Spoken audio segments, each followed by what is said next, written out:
Okay, so I'm going to explain how I sketched out the phoenixes ahead of time.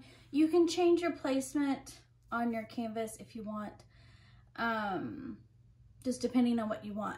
So the first time I did this class, I taught it in a private lesson with no sketch. We just kind of laid it out and then painted it. So that's how I'm going to show you how we did that. And then once you watch the class, it'll take up from the sketched point.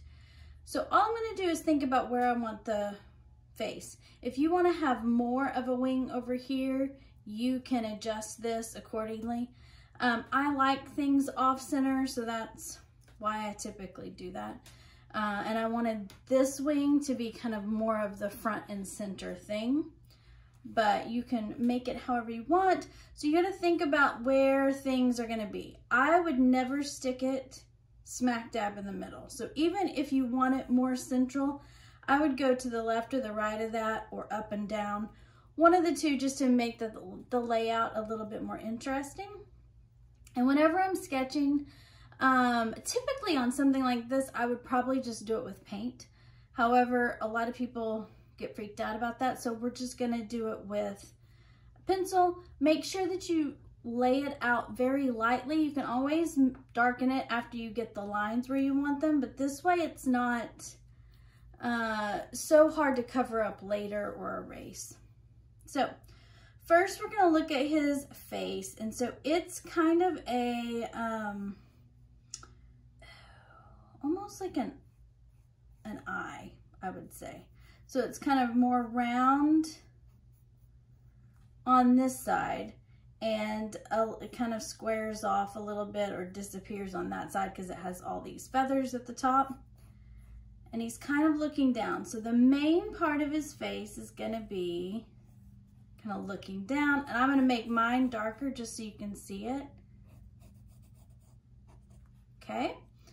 And then he's gonna have a beak, and so I kind of start a little bit below the top, and I go out, and then I want this to kind of come down this way.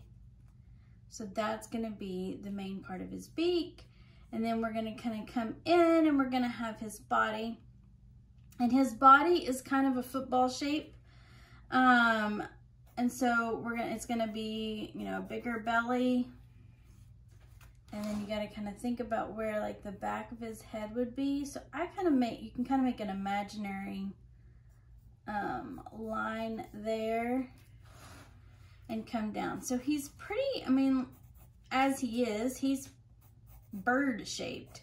So if you want him to be a little fatter, you can make it a little bit bigger. If you want it to be a little skinnier, you can make it a little skinnier, but you're just going to lay that out. And again, I'm only darkening this line so that you'll be able to see it. This line was kind of a guideline, so that's not necessary to be there. I don't draw in all of these feathers. I'm just gonna let that be, and then I'll add those feathers in the class. And then on this, we're gonna have a wing. And so the wing is gonna kind of come off of the body, and then it's going to arc up, okay? And then I don't bother drawing the bottom things because that way they will go below that line.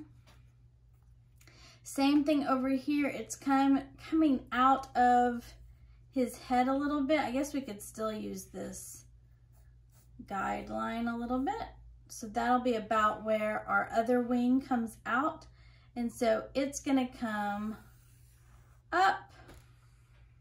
You can go as far away from his body as you want. Since these aren't matching, it doesn't really matter. I do like to come up and then down and then back up again. And then and what I'm sketching on is just a piece of paper. So this is a, what, 8.5 by 11.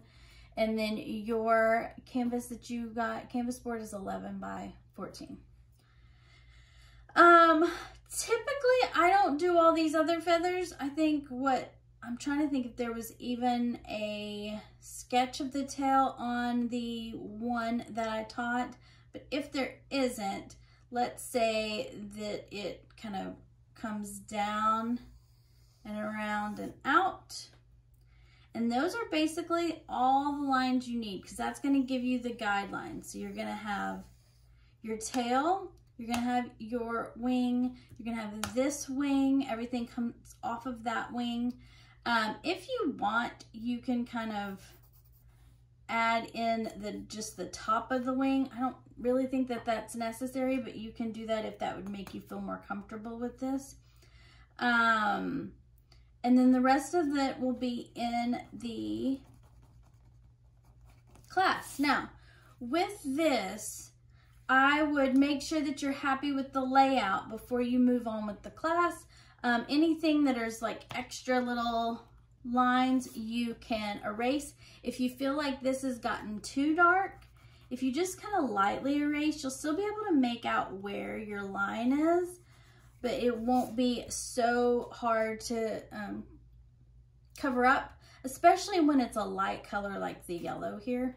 So just keep that in mind if you feel like some of your lines are too dark. But hopefully that helps you lay out the Phoenix, and then we will send you over the class recording. Thanks.